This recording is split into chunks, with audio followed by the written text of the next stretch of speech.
Hi, I am Sierra Willis and I am a junior, and I am Kale Gamish and I am also a junior.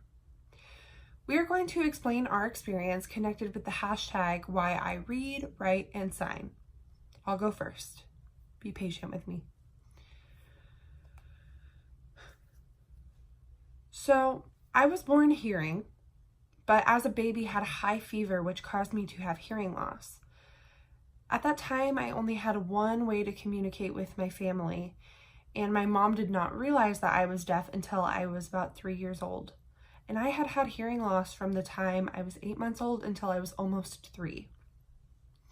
I had a really hard time communicating. I struggled with reading and writing, and people would look at my writing and think, oh, well, of course there will be errors because she's a kid. But there were so many grammatical errors in my writing. Later on, my mom did put me in a deaf school, and I started to learn how to read and write, and I was able to get a better grasp on the English language. I was able to change my writing so people could understand it easier, and I was able to pick up communication skills quickly through a visual means of communication. I think the reason I picked up sign language so quickly was because I thought it was fun to learn and it looked cool. I started communicating with my family using signs some of the time, and then other times I would still voice. We used a variety of means of communication. Now I will share my experience. So I was at a school for the deaf. I was at California School for the Deaf, Riverside, and I was just having issues with my teachers, and my parents decided to put me in mainstream school.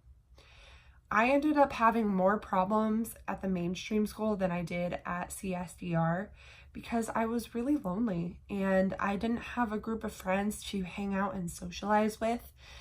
I had a really hard time learning. My grades were consistently C's and D's, and I struggled all the way up until 5th grade when my parents came and asked me, "Did you want to go to a deaf school?" I said, "Okay, fine." So I went back to CSDR and it was much better. I learned to communicate better, I made friends, my grades improved to A's and B's, and it was just much better to have a visual means of communication at a deaf school versus an auditory means where I missed almost everything. See, so without signing, our reading and writing skills cannot develop, and we're going to continue to struggle. And if you don't have communication with your family, it can be really frustrating, and you're going to continue to struggle with reading and writing as well. Nothing is going to get better if you won't accommodate what we need as deaf people. Thank you.